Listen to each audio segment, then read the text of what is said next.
Hello everyone, welcome to KV teachers guild. So बच्चों, अभी हम डिस्कस करेंगे 9th class English language and literature का एक question paper.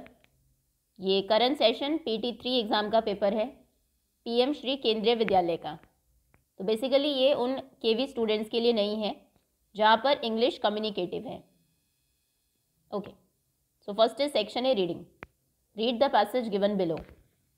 In the year ended December 2016, 3.5 million overseas visitors arrived in New Zealand. But how many visitors are there in New Zealand on any given day of the year? The question has practical importance. Visitors to New Zealand create demand for goods and services, including transportation, accommodation, and tourist activities. They also have an impact on local infrastructure. Knowing how many visitors are in New Zealand on any given day might be important for civil defense or flu pandemic planning. The following data explores the seasonal fluctuations of visitors to New Zealand and New Zealand residents traveling overseas. This is based on short-term trips, means those traveling for less than 12 months.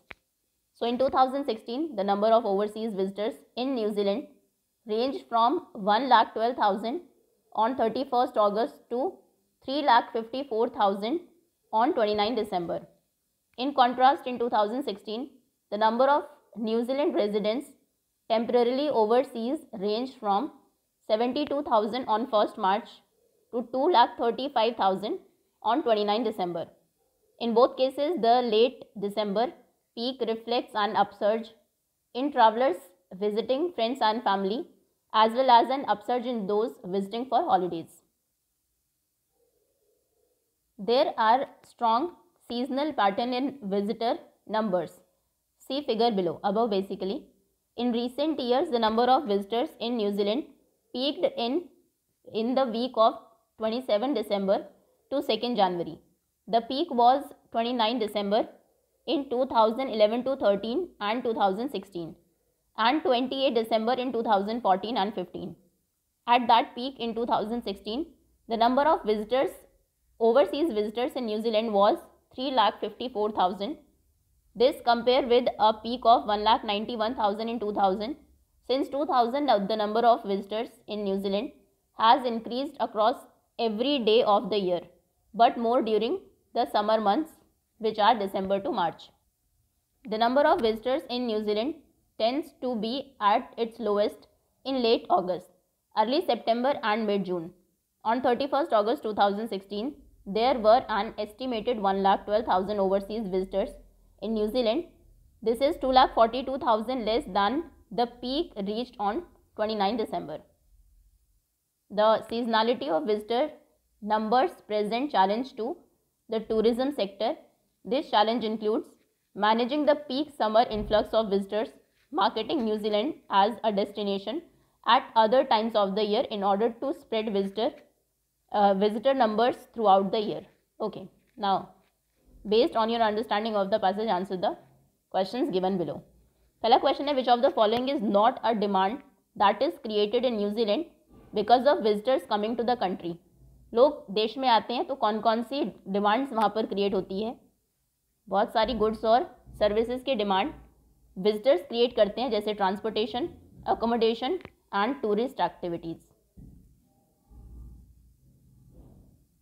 Accommodation, transport, goods भी है, health उसमें नहीं है जो paragraph में आपको given है। So A option is correct. State one reason for the following sentence. क्या रीज़न है इसका? It is good to have an understanding of how many visitors are in New Zealand on any given day. एक particular दिन पर कितने visitors New Zealand आए हैं, इसको समझना क्यों ज़रूरी है? तो इसकी अंडरस्टैंडिंग इम्पॉर्टेंट है। Knowing how many visitors are in न्यूजीलैंड on any given day might be important. This is important for civil defense and flu pandemic planning. Answer number 2. Next is on 29 December 2016, how many residents of New Zealand were temporarily overseas? कितने New Zealand के residents, वहाँ के रहने वाले लोग बाहर थे 29 December 2016 में? In 2016 the number of जो बाहर थे 72,000 थे 1 मार्च को, 2,35,000 थे 29 दिसंबर 2016 में, 2,35,000 on December 2016, 2,35,000 residents of New Zealand were temporarily overseas. दो challenges लिखिए faced by tourism sector because of seasonality of number of visitors. एक पर्टिकुलर सीजन में ही बहुत सारे विजिटर्स वहाँ पर आते हैं, दिसंबर टू मार्च में, बाकी टाइम बहुत कम रहते हैं। तो इससे क्या दो चैलेंजेस हैं टूरिज्म सेक्टर के सामने? पहले तो मैनेज करना, इतना जो पीक समर इन्फ्लेक्स होता है, बहुत सारे विजिटर्स आते हैं, उनको मैनेज करना। और दूसरा, न्यूजीलैंड जो हॉलीडे डेस्टिनेशन है उसकी मार्केटिंग इस तरीके से करना कि जो विजिटर्स विजिट करने आए हैं वो पूरे साल ही विजिट करते रहे, स्प्रेड हो जाए over through out the year. तो ये दोनों आप लिखेंगे challenges. Next is the number of overseas visitors increased in New Zealand at a certain time of the year. साल के कुछ टाइम में ही जो विजिटर्स हैं विजिट करने आते हैं न्यूजीलैंड को, वो बहुत ज़्यादा इंक्रीज हो जाते हैं। ये कौन सा टाइम है? ये टाइम गिवन है आपको, यहाँ पर था दिसंबर टू मार्च है, ड्यूरिंग समर मंथ्स। न्यूजीलैंड में the number of visitors in New Zealand has increased across every day of the year but more during summer months from December to March. So December to March, B option is correct. The peak day of the number of overseas visitors in New Zealand in the year 2015. 2015 में किस जो peak day था, यानी कि जिस दिन सबसे ज़्यादा विजिटर्स आए थे, 2015 और 2014 में था 28 दिसंबर, और 2016 और 11 और 13 में था 29 दिसंबर। 2015 पूछा है तो ये होगा 28 दिसंबर। 28 दिसंबर। कंप्लीट करिए following analogy correcting the word from paragraph. House roof, जैसे टॉप ऑफ द हाउस को रूफ बोलते हैं, ऐसे माउंटेन का जो टॉप है उसे पीक बोलते हैं, पीक या फिर समिट। चैप्टर में क्योंकि पीक गिवन है, सॉरी पैराग्राफ में, सो peak. The peak of overseas visitors and the temporary leaving of residents in the country in the late December reflects. दिसंबर में ही बहुत सारे विजिटर्स, ओवरसीज विजिटर्स आते हैं न्यूजीलैंड में, और वहाँ के जो रेजिडेंट्स हैं वो बाहर जाते हैं। तो ये क्या रिफ्लेक्ट करता है? An upsurge of people getting temporarily stuck because of bad weather, ऐसा कुछ नहीं गिवन है। An upsurge in travellers visiting friend and family, ये गिवन है। Upsurge in travellers just passing through the country to go to some other destination, कहीं दूसरे destination पर जाना है तो वो कंट्री से पास होते हैं, ये भी नहीं है। An upsurge of people visiting for holidays, ये दो गिवन है आपको यहाँ लास्ट में। दोनों ही केसेस में peak reflect an upsurge in travellers visiting friends and family as well as upsurge in those visiting for holidays. So इसमें करेक्ट है फर्स्ट एंड फोर्थ।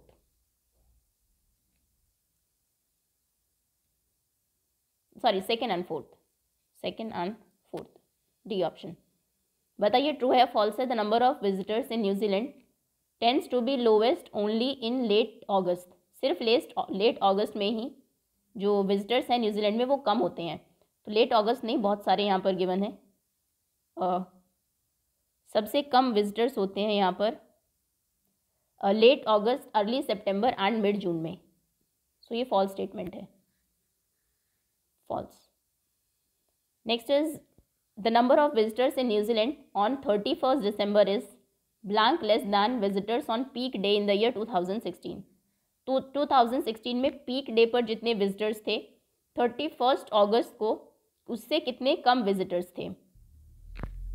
सो 31 अगस्त 2016 में 1,12,000 विजिटर्स न्यूजीलैंड आए थे, जो कि पीक जो गया था उस साल में 29 दिसंबर को, उससे 2,42,000 कम थे। यानी कि 29 दिसंबर को कितने लोग आए थे? अगर इसमें 1,12,000 हम ऐड कर दें, 3,54,000 आए थे तब। तो कितने कम थे? 2,42,000 कम थे, 2,42,000। ओके, नेक्स्ट है grammar section. First is choose the correct tense from the given alternatives. This blank an easy quiz so far. अब तक ये बहुत ईजी क्विज रही है। So this has been an easy quiz so far, A option. Can you lift this box? What does the underline modal auxiliary can suggest? Can suggest करता है ability को। क्या तुम इस बॉक्स को लिफ्ट कर सकते हो, इतने एबल आप हैं। Next, only one of the following sentence has got a correct subject verb agreement. So neither you nor I R invited. Neither you nor आई, तो इसमें यू और आई यहाँ पर ये कंपाउंड सब्जेक्ट है, और इस केस में जो वर्ब का क्लोजर सब्जेक्ट होता है, जो यहाँ पर आई है, उसके साथ वो अग्री करेगी, तो आई के साथ आएगा am. Neither you nor I am invited, B option correct होगा। Now in the following questions, एक सेंटेंस आपको गिवन है, फिर 4 ऑप्शंस हैं। आपको ऑप्शन चूज करना है जो रिप्लेस कर सकता है गिवन सेंटेंस में या उस पार्ट को करेक्ट कर सकता है। So the train arrived before my brother reached the station. So ये ऑप्शंस है, यहाँ पर एरर गिवन है, अराइव्ड में एरर है, रीच्ड में एरर है, यहाँ पर correction. The train arrives, the train had arrived, B option correct है। The train had arrived, train आ चुकी थी before my brother reach the station. Now in the following questions a part of the sentence is underlined. Choose the correct tense from the given alternatives. So the workers are waiting for their pay packet since morning. Workers wait कर रहे हैं अपने पे packets के लिए since morning, सुबह से। मतलब जो एक्शन है वो पास्ट में स्टार्ट हुआ है और अब तक कंटिन्यू है, तो यहाँ पर आएगा the workers have been waiting for their pay packets since morning. C option is correct. Now creative writing skills. कोई एक अटेम्प्ट करना है, ए या बी में से। द चैप्टर काठमांडू, ये एक ट्रैवलॉग है जहाँ पर जो ऑथर है विक्रम सेठ, वो बताते हैं about his visit to 2 sacred places in Kathmandu. Imagine करिए कि आप विक्रम सेठ के साथ हैं उसकी विजिट में टू पशुपतिनाथ टेम्पल, और आप नोट डाउन कर रहे हैं उसे अपनी डायरी में, ऑल यू, जो भी आपने देखा, जो भी आपने वहाँ पर किया, तो जिससे कि आप खुद का एक ट्रैवलॉग लिख सके। बाद में आपको एक डायरी एंट्री करनी है for the travelogue. What you see when you reach at Pashupatinath temple. जब आप वहाँ पर पहुँचे आपने क्या देखा, टेम्पल के अंदर क्या हो रहा था। व्हाट यू डू, क्या आपने किया जब आप अंदर गए। What you see outside the temple, and what your impression about the place. Okay, impressions are about the place. So ये एक एग्जाम्पल है, बाकी आप अपनी तरफ से भी लिख सकते हैं। टॉपिक आप देंगे visit to Pashupatinath temple with Vikram Seth. Date dear diary, क्योंकि डायरी एंट्री है ये। Today Vikram Seth and I visited the Pashupatinath temple as we walked in. पहले था कि क्या आपने देखा इनसाइड द टेम्पल। एक एक पैराग्राफ है इन चारों पॉइंट्स के बारे में।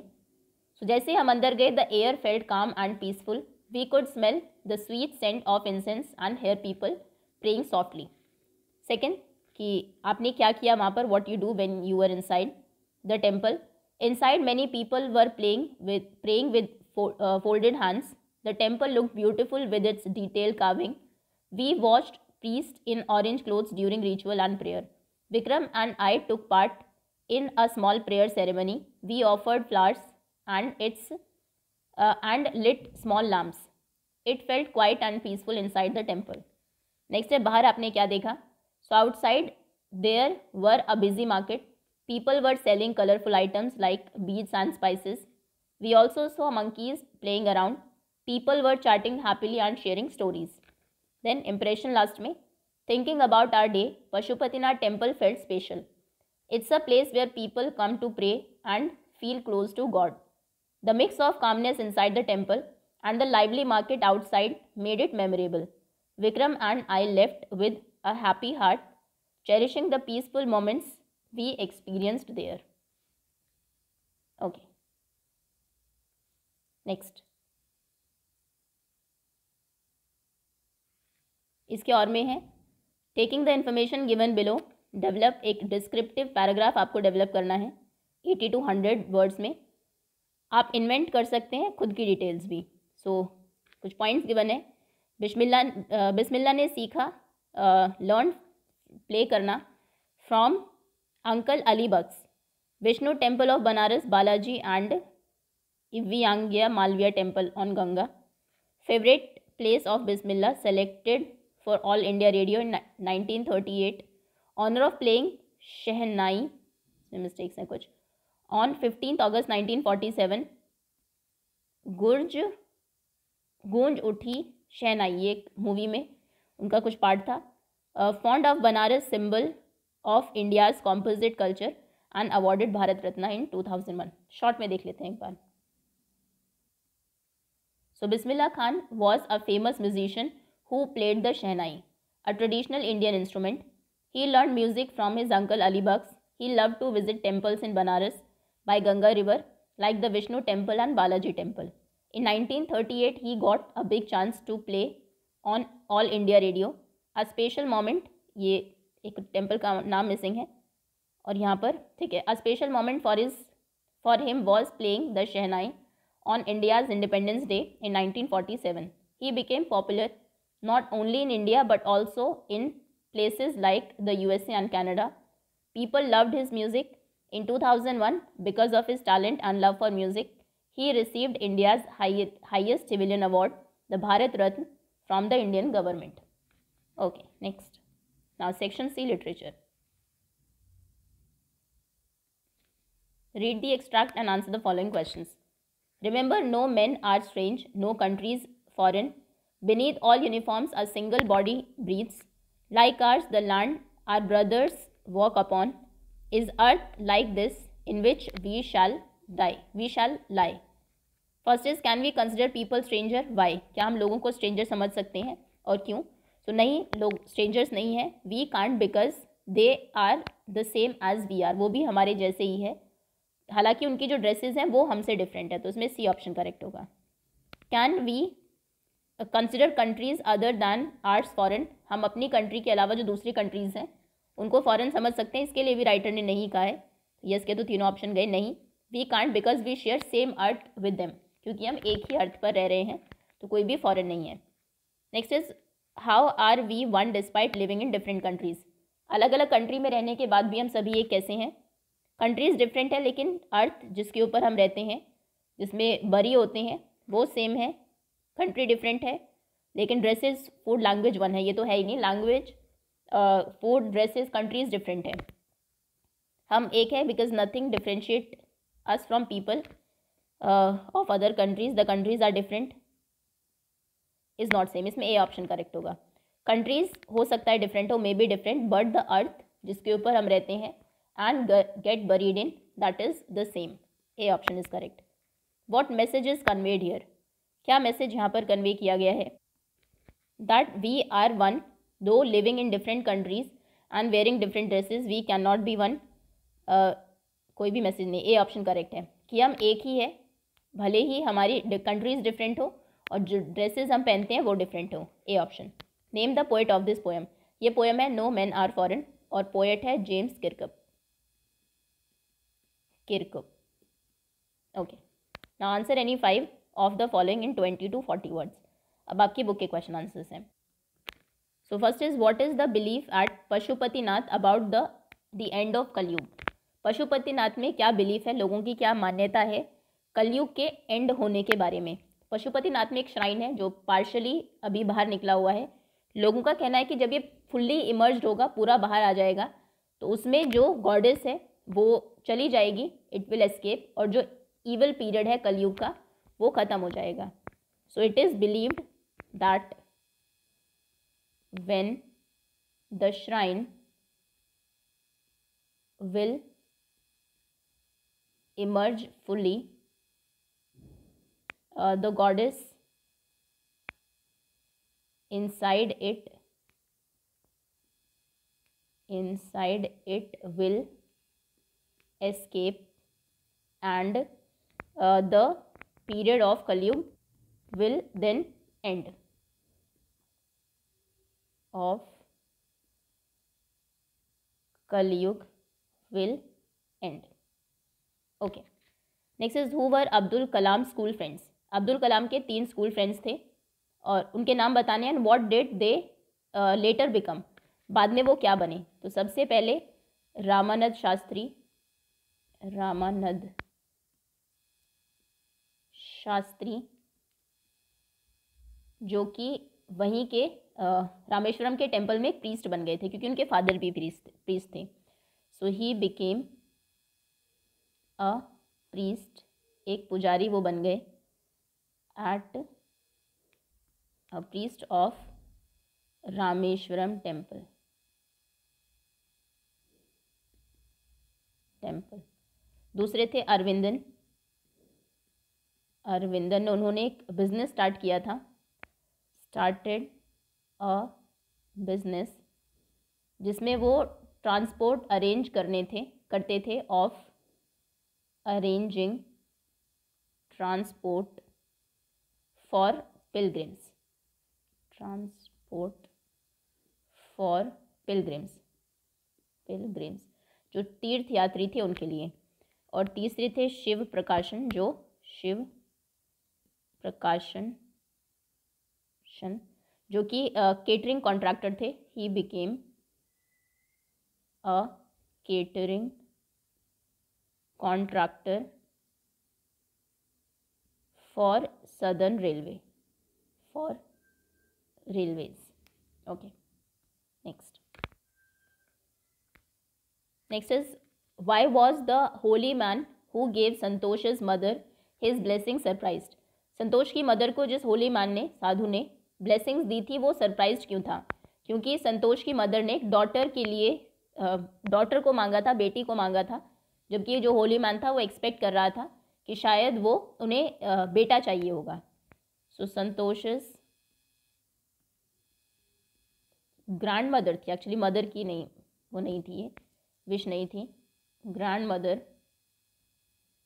Asked for a daughter instead of a son, and the holy man was under the impression that Santosh's mother would want a son, so the request for a daughter came as a surprise. Next is, why was Santosh sent to the local school? संतोष की family well to do थी, वो उसको दिल्ली भी भेज सकते थे पढ़ने के लिए, लेकिन फिर भी उन्होंने लोकल स्कूल में ही क्यों भेजा? उनके जो कस्टम्स थे, फैमिली के ट्रेडिशंस थे, उसकी वजह से। So Santosh was sent to the local school because of the family traditions and customs.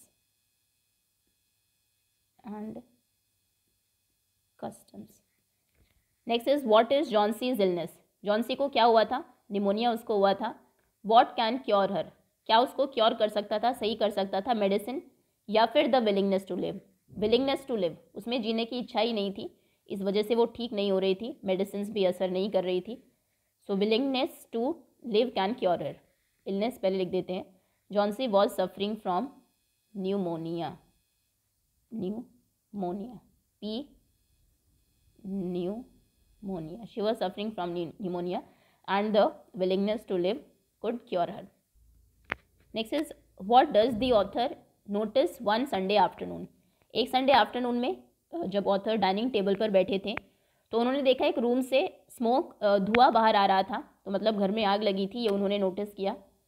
उनकी mother, what is his mother's reaction? What was उनकी मदर का रिएक्शन क्या था? उनकी मदर पैनिक हो गई, लेकिन व्हाट डज शी डू? उन्होंने क्या किया? सबको वो सेफली उसके बाद भी घर से बाहर ले आई। तो आप कहेंगे, on one Sunday afternoon the author noticed smoke emerging from emerging in the room, और वो डेंसर और डेंसर होता जा रहा था, and it kept getting denser, मतलब और ज़्यादा धुआं बाहर आने लगा धीरे धीरे, denser. Soon they realized that the fire had broken into the house. Her mother, author की जो मदर थी, she got panicked but still succeeded in bringing everyone safely out. Okay. Next is, can a simple jab of knife kill a tree? क्या एक simple jab of knife से आप tree को किल कर सकते हैं? Why not? तो नहीं, क्योंकि बहुत लंबे प्रोसेस के बाद एक ट्री ग्रो होता है, उसकी जो जड़ें हैं, रूट्स हैं, वो सॉइल में बहुत अंदर तक गई होती है। अगर हमें ट्री को किल करना है तो उसके रूट्स को रिमूव करना होगा फ्रॉम द अर्थ, अदरवाइज अगर आपने सिर्फ एक जैब ऑफ नाइफ से उसको कट किया है तो वो फिर से स्प्राउट होगा। तो आप लिखेंगे no, a simple jab of knife does not have the ability to kill the tree, it has to go through, no, वो लिखने की ज़रूरत नहीं, आप कहेंगे it if its root is not removed from the earth, अगर उसको आप रिमूव नहीं करेंगे then it will sprout again. Okay, next. Now ये थे 2 markers.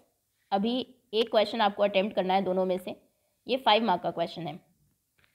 So Hyderabad president Droupadi Murmu calls upon parents and society to promote girls education help deliver women empowerment. Women को empower करने के लिए, गर्ल्स एजुकेशन को प्रमोट करने के लिए प्रेसिडेंट द्रौपदी मुर्मू ने पेरेंट्स और सोसाइटी को बुलाया था हैदराबाद में December 27, 2022 1:53 PM। December 27 की एक न्यूज़ आपको गिवन है। In relation to the above given news heading and by relating necessary points from life of Santosh Yadav and Maria Sharapova, आपको आपकी बुक में संतोष यादव और मारिया शारापोवा की लाइफ के बारे में गिवन है, तो इससे रिलेट करते हुए आपको वहाँ से पॉइंट्स लेने हैं। Elucidate the role of women and people relating to women in paving the path for a women empowerment. Proper answer इसका देख लेते हैं।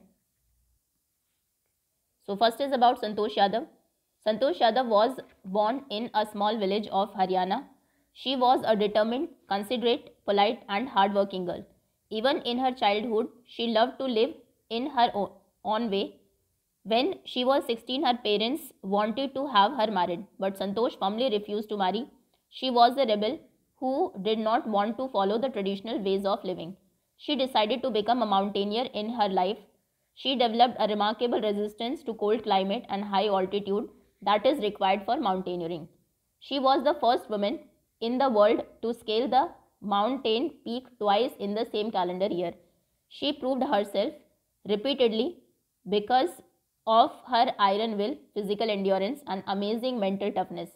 She emphasizes the importance of teamwork and expresses concern for the welfare of her fellow climbers.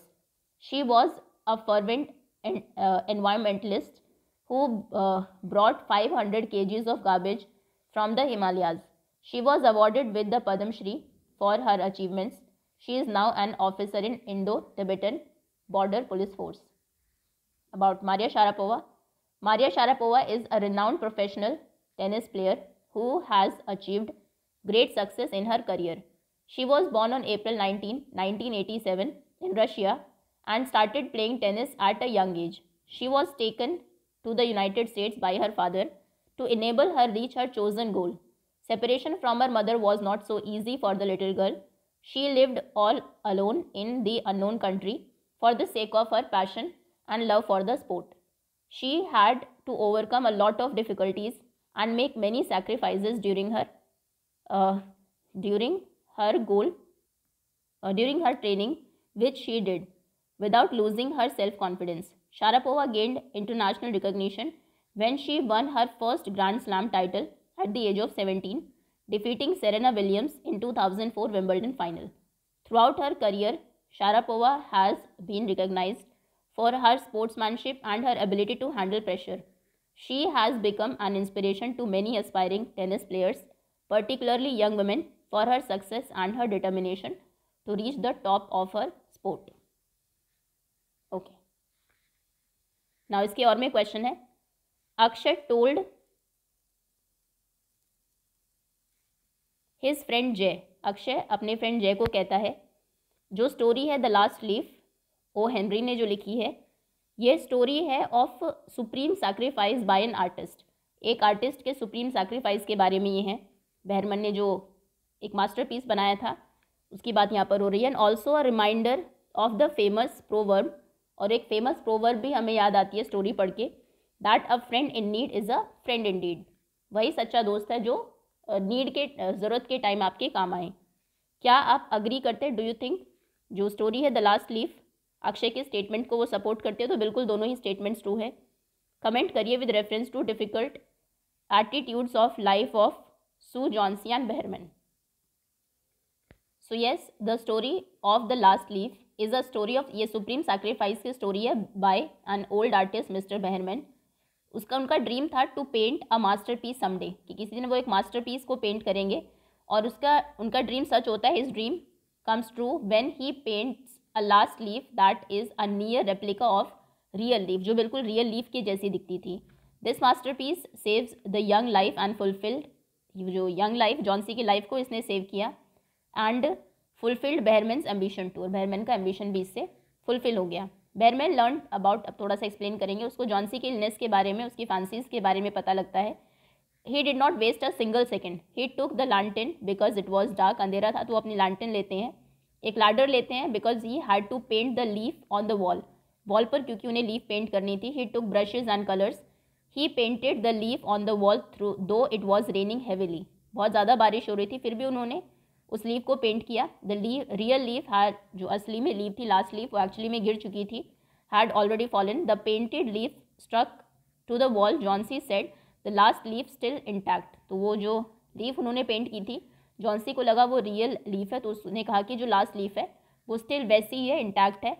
इससे उसमें confidence revive हुआ, and will to live, और एक live, जीने की, विल, इच्छा जागी फिर से इन हर। इट वॉज बेहरमैन्स मास्टरपीस, वो बेहरमैन के मास्टरपीस की वजह से ही था। Behrman died of pneumonia but save Johnsy's life, वो निमोनिया की वजह से मर जाते हैं लेकिन जॉन्सी की लाइफ को बचा लेते हैं। तो इससे तो फर्स्ट स्टेटमेंट प्रूव होती है कि एक्चुअली में स्टोरी सुप्रीम सैक्रिफाइस के बारे में है बाय एन ओल्ड आर्टिस्ट। अब दूसरी जो फेमस प्रोवर्ब है कि a friend in need is a friend in deed, उसके रेफरेंस में हम लिखेंगे कि जो स्टोरी है the last leaf written by O Henry, it shows friendship of Sue and Johnsy. Jauncey is sick and Sue takes care of her. Both of them shared a joint art studio. Sue was doing her best to help Jauncey recover from her illness. Jauncey was not being helpful and was instead counting the leaves on the ivy vine which she associated with her life. उसका ये मानना था कि इस ivy wine पर, bell के ऊपर जैसे लास्ट लीफ गिरेगी वो मर जाएगी. Sue twisted the words of the doctor and lied to Jauncey in hope that Jauncey will get assured that she will live no matter what and thus start feeling better. ये एक story of friendship because friends help each other unconditionally. Friends are like stars, you cannot see them but you know that they are always there. In this story you plays the role of an ideal friend and so reminds us the quote, a friend in need is a friend indeed. Okay, बाकी चाहो तो वो भी incident आप explain कर सकते हैं, कैसे वो बेहरमैन के पास गई, पूरा उन्होंने उसे समझाया, बट वो बहुत लेंदी आंसर हो जाएगा, 80 to 100 वर्ड्स में ही आपको लिखना है.